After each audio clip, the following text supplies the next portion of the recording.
Gina Bianchini. Hello. How are you today?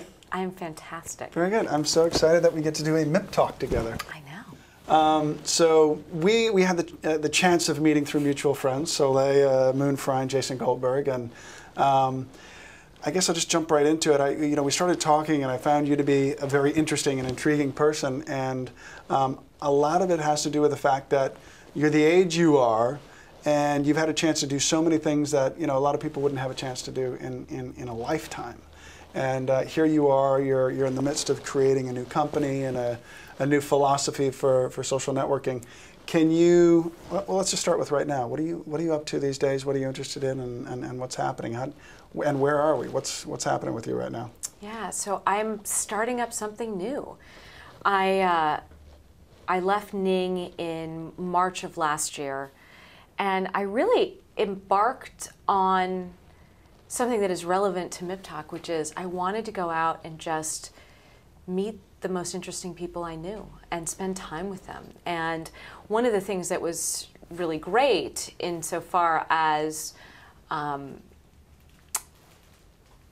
the exposure to the people that I had in the context of Ning is that there are so many interesting people using social technology today. So kind of taking myself out of Palo Alto, California, and going down to LA or going to New York or going to Istanbul, Turkey. Right. And or Cabo. Or Cabo. Oh, God. And being able to see how people were using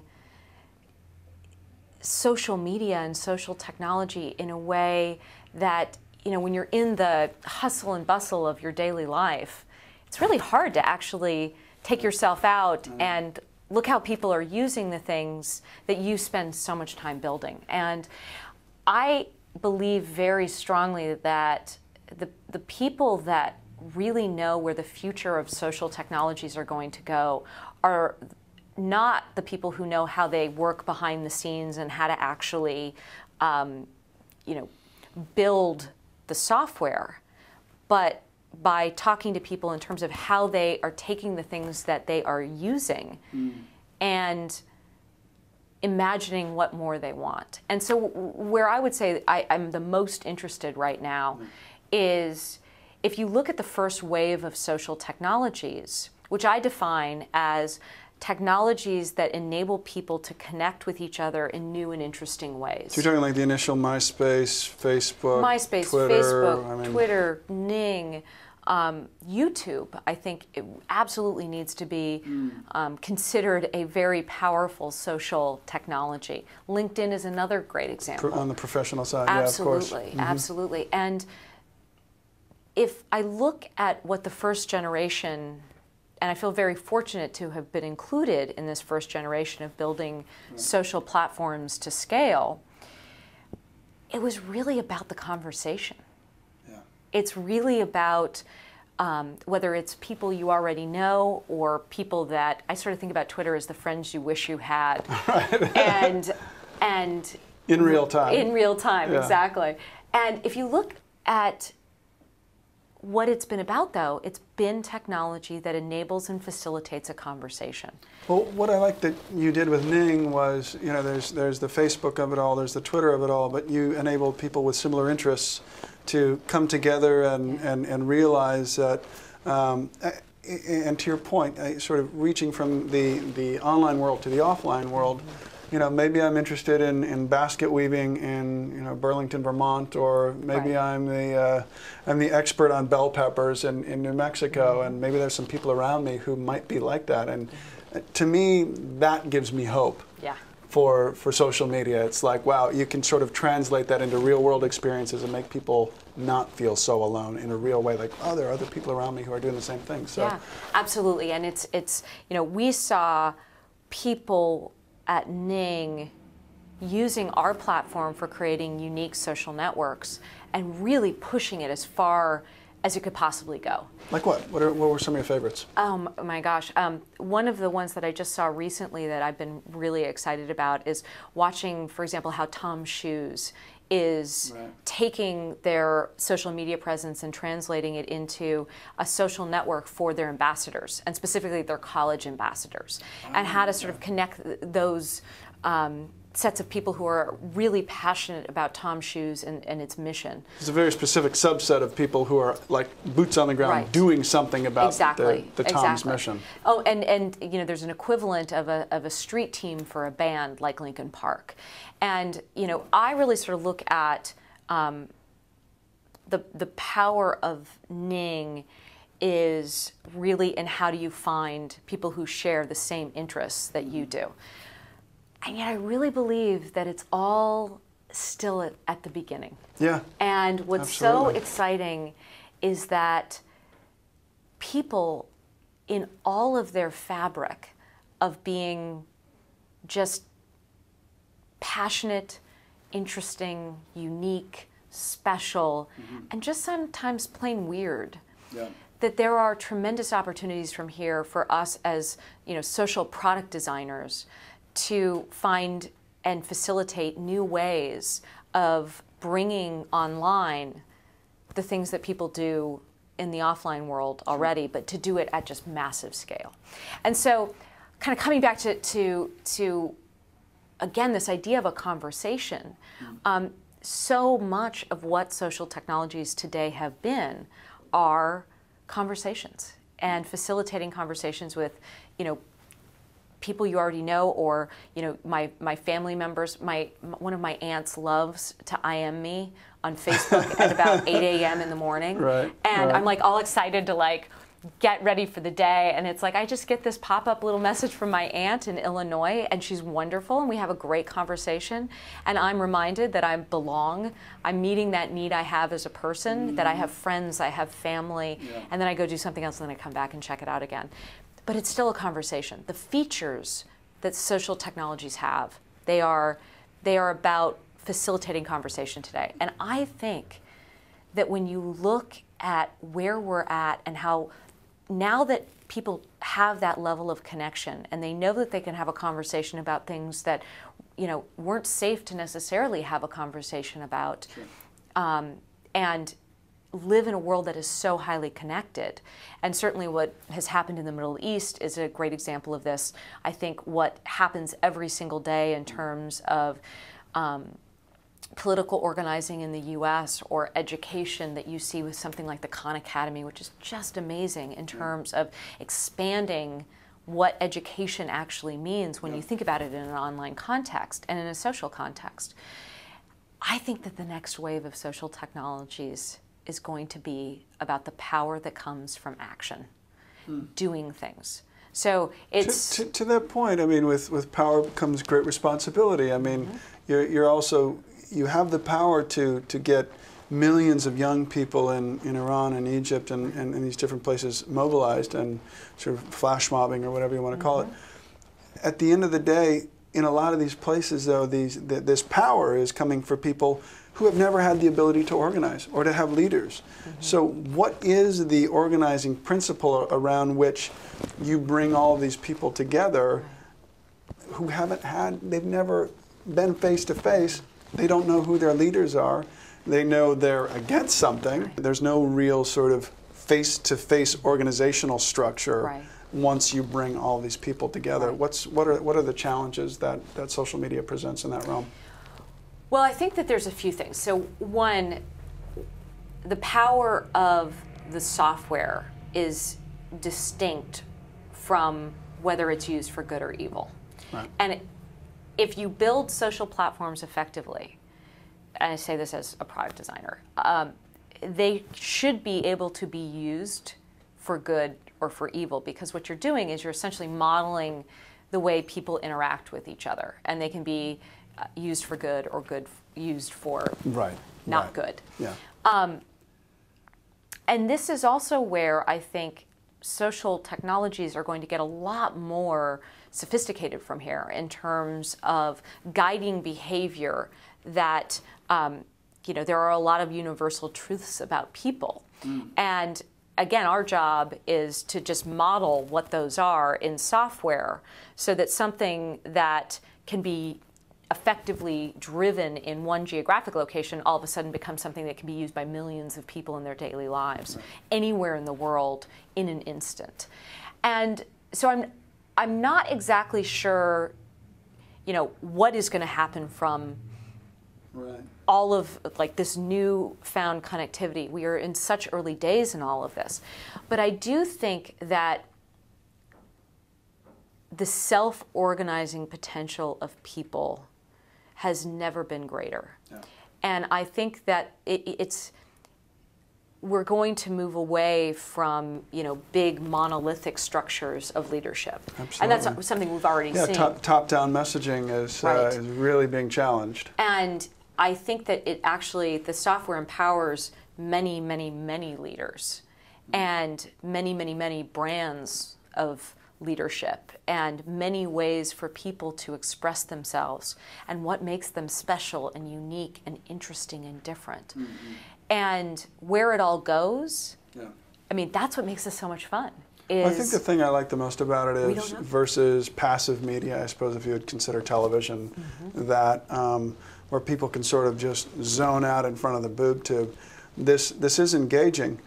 But there is also the challenge that people are spending more and more and more time in front of their computers, working on the social media sites, whether they're playing Farmville or they're playing Words with Friends or they're just emailing or looking at YouTube videos. It can sort of take away from the real world experience that people are having. And Tiffany Schlang made that beautiful movie, Connected, which I really, really enjoyed and would encourage our viewers to go out and see. I think her realization was that there are all these fantastic things happening, and I think the practice she started to enact with her family is unplugging one day out of the week. The Shabbat. Shabbat, exactly. The technology Shabbat. Technology Shabbat, unplugging everything. So how do you feel like you've found some of the answers with the software, with the technology that you're providing for people to have experiences that do translate in the offline world? Yeah, we are so still figuring all of this stuff out. I mean, the level of experimentation that is happening, the level of is this working? Is this not working? Is this working? Is this not working? I think has really never been greater. I think that there are absolutely ways in which the online social world has positively impacted people's lives. And I think that there are absolutely ways in which the online social world has negatively impacted people's lives. It's funny, this weekend I was at a conference and there was no internet connection for 2 days. Wow. And by design? It was intentionally? Or? It's unclear. Oh, okay. It's unclear. But there was no internet connection for 2 days. Okay. And I think that the quality of relationships and the Is this like being 2 days into a rehab where everyone's coming off of heroin? And I've never had that experience. So However, shaking and touching their devices. I wonder if there was some sort of aspect of that, because when you are on a device and when you are constantly looking around for what is I have to document this moment. Are you documenting or are you present in the moment? And I do believe that there is a huge opportunity, and I would actually say that Farmville has demonstrated this, which is that there's power in the behavior that comes from social technologies that basically says, do this, go away. Do this, go away. Do this, go away. The going away part is actually as important. The negative energy is actually as important as the positive energy. And I think that that's actually a really valuable thing. Now, the question is, are we training ourselves away from being fully present in a conversation? And I think for a lot of people that the answer is yes right now. But I'm not sure that is forever. And I'm not sure that there isn't an opportunity for balance. Well, I mean, it brings up the question of attention spans. I mean, you look at students who are in schools and their attention spans are shrinking and shrinking and shrinking and shrinking. They get their information in short little tidbits and short little sound bites in little videos. And we've seen it in the realm of sort of the length of films, the type of movies, the way we edit videos. Everything's very intensive. The experience of watching an hour of television, you know, you have to be in the hospital. There has to be someone dying on the table. There's a bomb in the other room. The nurse that you just slept with is, you know, her baby's about to die. Who knew that there could be so many, you know, shipwrecks in Seattle? Right. I know. Yeah, it's amazing. I mean, there's Seattle Grace seems to have had more shipwrecks. It's incredible. Yeah. It's incredible. There's so many things that have to be happening, and I guess I wonder. It brings to me the question. You know, I'm like, at first my reaction is it's terrible. You know, our attention spans are getting so short, but, and also, I don't know anyone's phone number. If I forget something, I just pull out my phone and I look it up on Google or on Bing or whatever. I want to be equal opportunity here. I'm realizing that I live in a world, and it's increasingly becoming so, that we are dependent upon the information and the connectivity that is about it. So maybe it's okay that my 8-year-old son is not going to have the same attention span that I had to sit through an incredibly boring sermon, or to sit through a long class that maybe was very dry and like prying your eyes open with a toothpick. Right. It's just a different world. Yeah. And maybe that's okay. Can you share some thoughts on that maybe? Well, I don't know, by the way, why I looked around as if like I'm wondering who else is in the room. Yeah. Like, you know, it's like, I'm going to tell you guys something. No, I'm just kidding. Jacob's in here. Exactly. I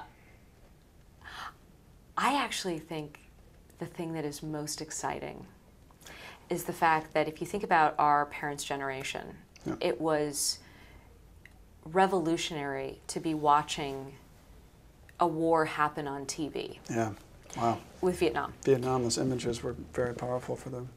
Now, when we're sitting there watching what is happening in Egypt, or Libya, or Syria, or Lebanon, or anywhere in the world, our relationships are so instantaneous, and we're following somebody on Twitter next to the person that is our, you know, friend and who's been our friend for 10 years. It feels like we should be able to act. It feels like we should be able to have a role and play a role in what's happening anywhere in the world. Yeah. And I think that that is actually, when we look back 5, 10, 15, 20 years from now, and we say, what is the difference between the television generation and the social technology generation? I think that the social technology generation feels the power of action and feels the confidence that comes from being able to look out into the world and see an injustice and say, we can change that. And I think we are just at the beginning stages of this. I think that the power that is going to come from 10, 100, 1 million people taking the same small action anywhere in the world, and the power, and coming back to Tiffany Schlane's amazing movie Connected, we have never had problems this big. We, as a society, as a human race, we have big ass problems. But we also have never had the tools that give us the power to actually change the outcome. I want to talk a little bit about that because on the political level, and correct me if I'm wrong, but I've never known an era in which it is impossible for politicians to show courage. You know, you vote on one thing, everyone knows it within 5 minutes. Right.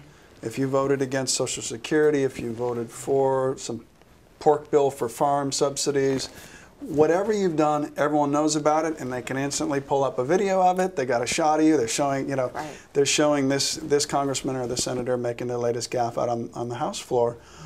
Well, what is the counterbalance to that? Because we do have serious problems. We have budget deficits and debts that are running away and could potentially destroy the country. We have environmental issues. We have social issues. We have a lot of things that are very tangible and real. I want my parents to be able to afford their prescriptions and their medical care. And the fact that everything is so accessible and so instantaneous, and I'm just throwing this out there, how can we use this connectivity, this ability to take 100,000, a million sources of microlight and make a powerful laser on something? How can we get things done? Because the people who are representing us seem to be handcuffed by the level of transparency that's out there, created by these same things that give us as individual powers. So there's a democratization in the little guy having a say in what's going on, and it seems like the guys who are supposed to be getting stuff done for us are unable to do anything. Right. So I'm throwing that out there. I'm just looking for ideas or answers on it. And I certainly, I don't have a crystal ball, but I do believe that, good news, bad news, the people who know how to organize effectively for any given system will win. So the question that I come back to is, how do people with a strong point of view for change, how do they understand the system, how it works, and then what is going to be the most effective organizational structure of people and message and brand to actually affect change? So I would argue that we're coming back to the liberal arts again. It's about expression and writing and communicating ideas. And organization. And organization. How do you organize? And there has never been the point of view and the people who figure out how to take advantage of what I really consider a sleeping giant of people who are all using social technology.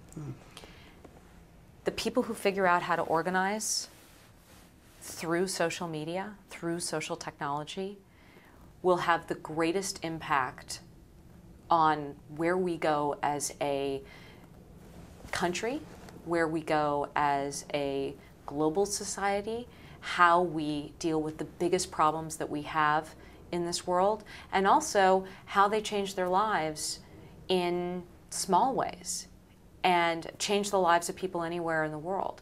There's never been a better opportunity for that. But if it's all going to depend on the power of ideas and effective organizing of people here, there, and everywhere.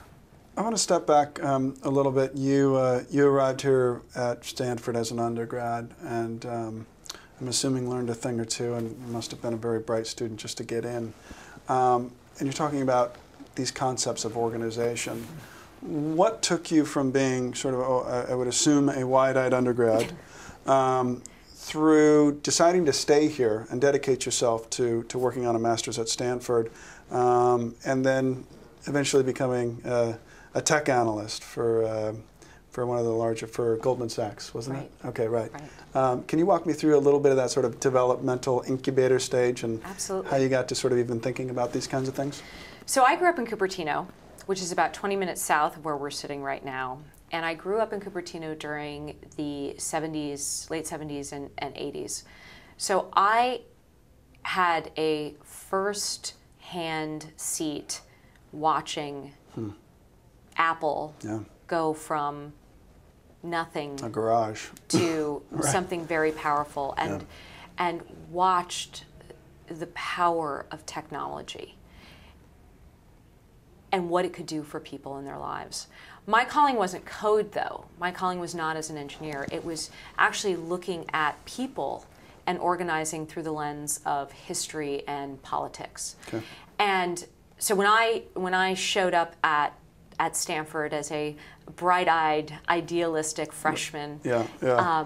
For me, it was really about how do I take advantage of understanding, using this opportunity for a phenomenal education to understand how do people organize? Yeah. Why do some ideas take over and why do other ideas die on the vine? Yeah. And so that's really where I committed myself. In the summer of 1992, just to date me, I went to Washington, D.C., mm-hmm. and I worked for a political action committee Okay. of an organization, and I was standing outside the White House with a sign, and I'm looking around, and I'm like, this helps. This absolutely helps. Mm-hmm. But I don't want to stand outside. I actually want to affect change from inside. Mm-hmm. And so I looked around at like, okay, well, how would you do that? And it became clear to me that the greatest opportunity, the greatest driver of change in the world is actually business. Yeah. Because if you can change things through business, it means they're sustainable. Right. It means that you don't actually have to spend all of your time or develop skills in fundraising. Mm-hmm. You could actually build something that was sustainable, that if you organized it correctly, Yep. could have a really important impact on people's lives. And so I went down the path of business. So I knew nothing about investment banking when, as a college senior, Right. I dressed up in my little suit and I Right. had my little briefcase and I went in and I interviewed and fortunately got a job at Goldman Sachs in their high technology group before it was actually cool to be in a high technology group at an investment bank. Right. And I did that so that I could learn how to be a professional. Yeah. I could learn Yeah. how people in business actually worked. And it was literally that general, like, oh, I should probably figure out this whole business thing. This is the 9 to 5 of the business world. That job was not 9 to 5. Yeah, I was going to say, this is the 7 to 10. Yeah, or much more than that. But that was the other thing I really wanted to, I wanted to prove to myself that I could work incredibly hard. Yeah. And not that I didn't work hard in college, Yeah. but I wanted to prove to myself that I could take something that I knew nothing about, pick it up, work incredibly hard, and take it and see where that next adventure and that next journey and that next journey and that next journey took me. What was the next adventure for you after Goldman Sachs? I worked on the IPO for a company called CKS Group, which were 3 guys out of Apple, their creative team. Right. Who in the late 80s and early 90s created really one of the first digital marketing communications firms and did work with everybody from MCI to IBM to McDonald's and obviously Apple as well. And I worked on that IPO. And we're doing digital marketing with them at that time. Yeah. Wow. They were one of the first companies to be building websites for large brands, Yeah. and also building technology and software to make the marketing process that much more efficient and that much more effective. Right. And so I went there after working on the IPO and had an amazing experience. It gave me an opportunity, one, to work on something that was a lot more creative than investment banking. And it also was fantastic in terms of certain kinds of investment banking. Oh gosh, some are very creative. The legal investment banking, Right. But it gave me this fantastic opportunity to start working on new things and new business units, for example, with a safety net of a larger company. Right. And then I went to business school at Stanford, and I was in business school from 1998 to 2000, so I sort of think about it a little bit as being Rip Van Winkle. Like I sort of was out of the market for Right. kind of the craziest 2 years of the market. And then the good news is I was able to start my first company in March of 2000, which if you are the student of history that you are, it was not a great time to start a company. Not so much. Not so much. But I learned more from that experience, and I learned more from how do you fight for a company and for an idea and for the people that have taken a bet on you in that environment more than probably any other experience that I had before or have had since. And this is 11 years ago, and you met, this is when you met Mark Andreesen, right? Yep. And so you guys set off to create a couple different ventures. Walk me through the first incarnation.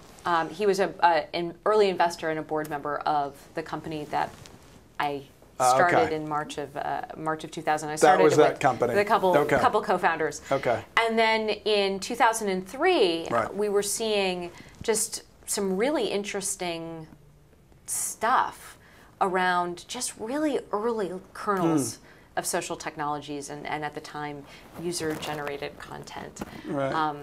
Which I don't know about you, but I don't know that I want to create user-generated content. Yeah. It just doesn't sound like that much fun. Nah, it's not too sexy. It's not. It's not that sexy. And so, and really, we were inspired by another good friend of mine, a guy named Reid Hoffman, who was coming out of PayPal and was in the very early days of starting LinkedIn. And Mark and my take on social technology was to build out a fully programmable platform for creating new and interesting social applications, much in the same way that the browser and HTML was a fully programmable platform for creating websites. Right. And so that's really where we started. Then about 6-7 months into starting Ning and building out this really amazing, very, very difficult programmable platform for social applications. And what was that like for you? I mean, you're talking about you were at Goldman Sachs, and then you did an IPO, and you were in this business. But now you're talking about like hiring real programmers and scientists and like managing, a completely like a science lab. I mean, what is this like for you? Well, I was very fortunate to be surrounded by incredibly supportive and very, very smart engineers and people. And yet, one of the things that I would say that I think sometimes is underappreciated in Silicon Valley is the power of diverse points of view. Yeah. And I don't mean somebody who is of a different ethnicity or somebody who is a woman versus a culture man. of challenge. But I people really feeling free to introduce their ideas.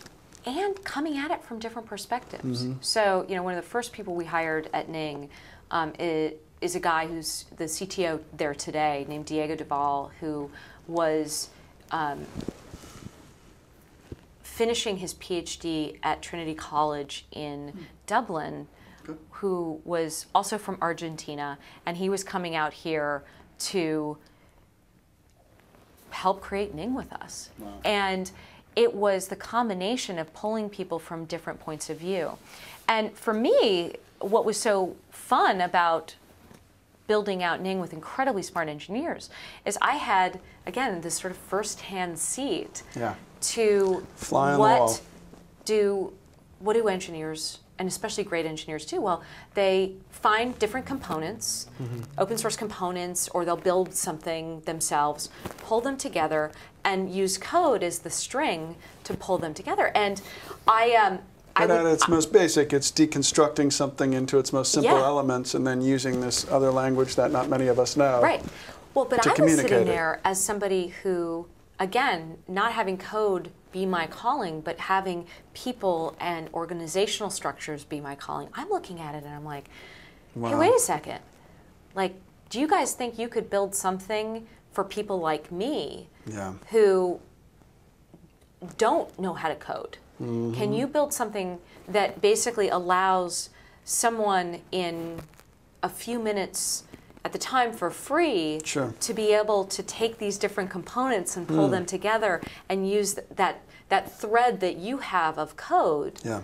to be able to create something new and interesting, a unique social experience. Wow. And the answer was yes. And that's what we launched in February of 2007. We launched Ning Networks. We had the underlying programmable platform for about a year, a little over a year, that had very simple, 26 very simple social applications that anybody could take and make their own. And yet the real breakthrough for Ning was Ning Networks, that really allowed somebody like me to quickly decide what I wanted to create a social network for, decide what features I wanted, from photos to videos to discussions to blogging to events. What are and some then of those pull it areas together for you? and make it public, make it private, invite who you wanted into it, or open it up to the world and see what would happen. What are some of those areas that you like to create social groupings around, for you personally? For me personally, the main Ning network that I was responsible for was the Ning network for our network creators, which is a little meta, but we ate our own dog food. Yeah. And it's funny. What I've actually learned about how to create, grow, and explore a thriving community of like-minded people came from eating our own dog food. Yeah. And the people that I met, and this is where it's like, this idea that there's just these anonymous relationships. There are people to this day that we have never met in person. Yeah. We have, not very many similar interests, but who I respect and I admire and I feel like I went to war with, and came out the other end just with an incredibly strong affinity for them and respect and appreciation. I mean, everything from a really wonderful guy who created a small Ning network for called EB Friends, and it's for people, primarily children, who are affected by a really terrible disease called EB, which is a skin condition which basically means that your skin doesn't grow with you. So it's very I've heard of it, it requires you to be incredibly careful, and people with EB don't tend to live until they're 80. And he and another woman named Christina Perez in San Diego started it. And they were so inspiring to me.